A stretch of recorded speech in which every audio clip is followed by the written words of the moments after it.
Good morning students. Today we are going to discuss about chapter 9, strategies for enhancement of in food production. So in this chapter the part includes animal husbandry, plant breeding, single cell protein and tissue culture. So animal husbandry already taught by your teacher. So we now move to the other part, that is plant breeding, page number 170. So what is plant breeding? Traditional farming can only yield a limited biomass as food for human and animal. So better management practice and increase in acreage can increase yield, but only to a limited extent.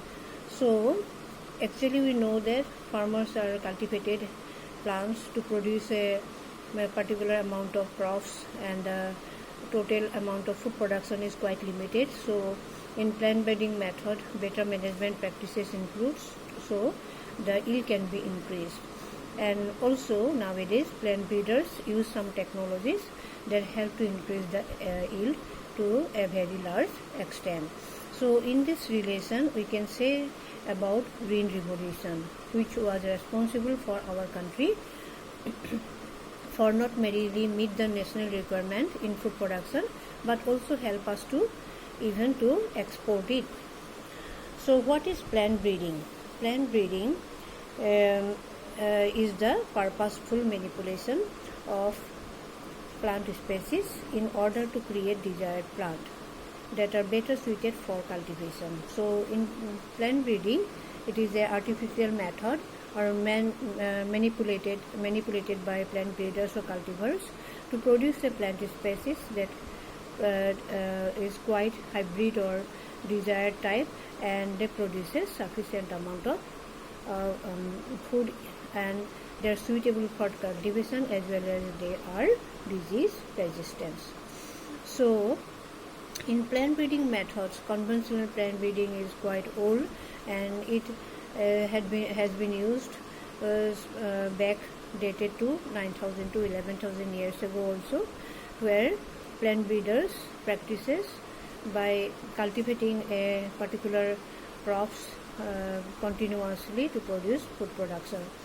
But besides classical plant breeding methods, nowadays crossing or hybridization of pure line is an important aspect in plant breeding. It is an artificial type of method of plant breeding where plants are selected that possess desired trait. That means they possess beneficial characteristics of what are those traits. They produce high yield, high nutrition quantity, and resistance for diseases. Even nowadays, plant breeders includes genetic molecular biology, tissue culture, etc. to increase the yield. So besides these, the plant breeder also kept in mind that the yield must be increased and they are improved in quality.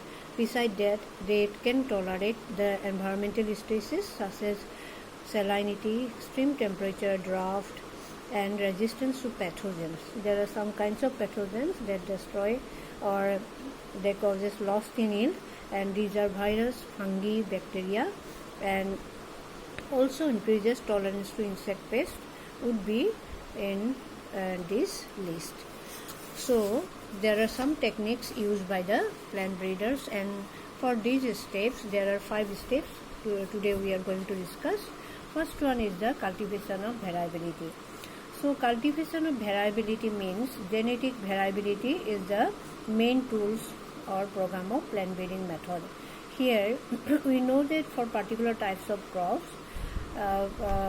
species, there are many types of varieties. Either maybe those are used in food, as well as those species they are also found in our place or in our region as a wild type. So all the different varieties, species, related cultivars, etc. are collected.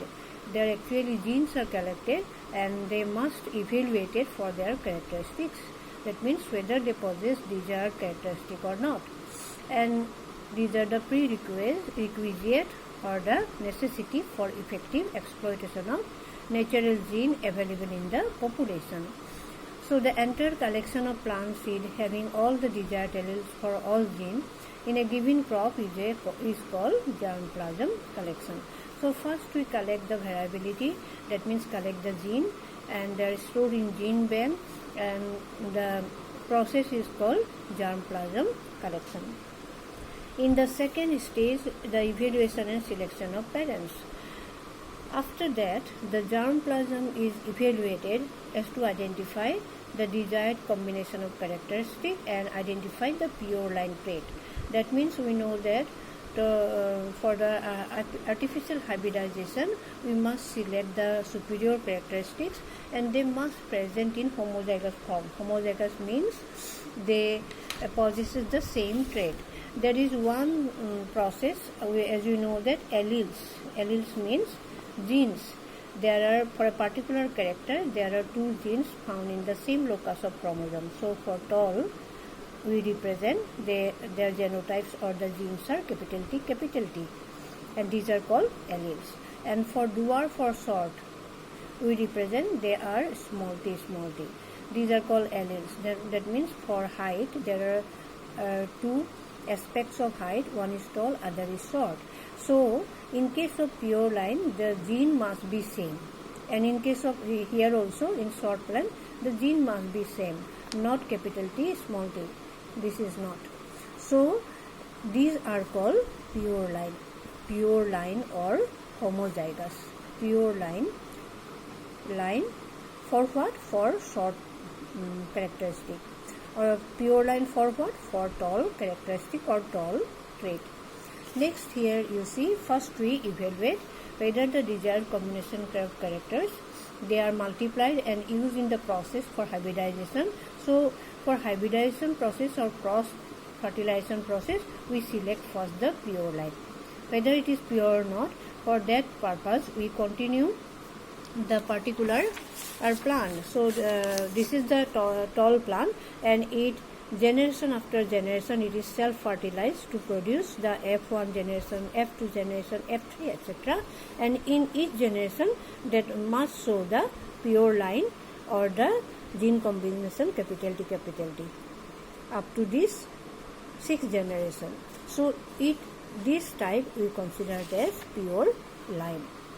In next aspects or next step is the cross hybridization among the selected parent.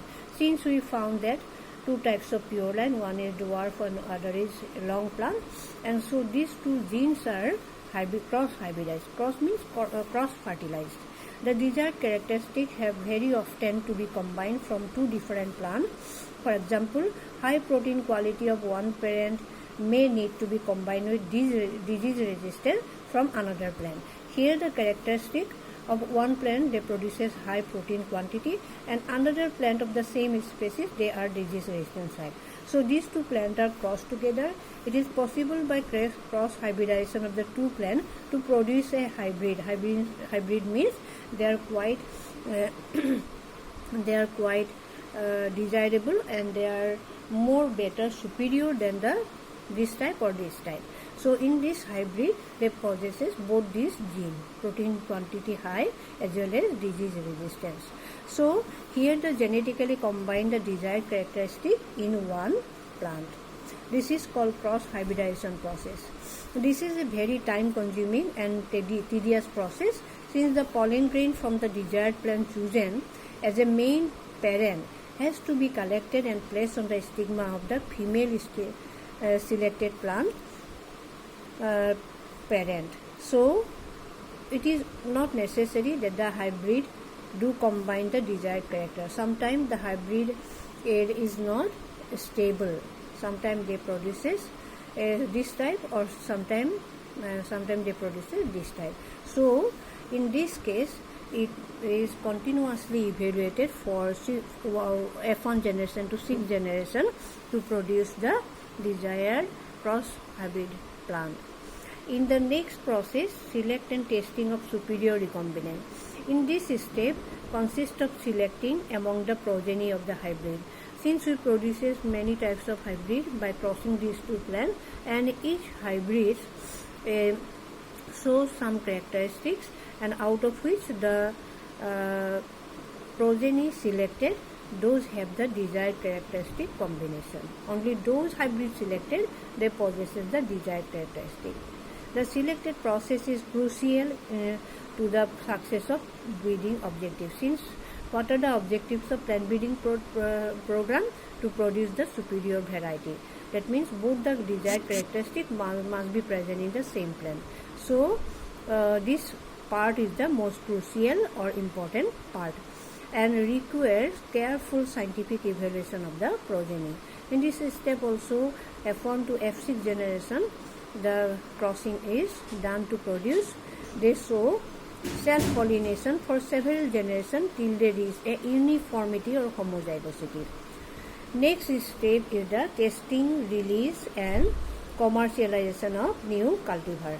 The newly selected line are evaluated for their yield, what type of crops they produces, and how many produce, what quantity they produce, and other agronomic traits such as disease resistance, stress resistance, salinity resistance, etc. This evaluation is done by growing them in the research field and recording their performance under ideal fertilizer application such as irrigation and other crop management practices. The evaluation in research field is followed by testing the material in farmers' field for at least 3 growing seasons at several locations in the country, representing all the agroclimatic zone, whether they may be semi-arid or desert or maybe arid zone where the crop is usually grown. The material is evaluated in comparison to the best available local crop cultivar as a check or reference cultivar. So in this way there are 5 methods we found. What are the 5 steps of plant breeding programs? First one is the collection of variability. Second one is the evolution and selection of parent. Third one is crop hybridization among the selected parent, and fourth one is selection and testing of superior recombinant, and last one is the testing, release and commercialization of the new cultivar. So up to this, I think today we discuss about what is plant breeding, what are the steps in plant breeding, what is germplasm, what is hybridization, etc. So in the next class we discuss about how disease resistance variety we can achieve. So this is the end of the class today. So thank you student for attending the class.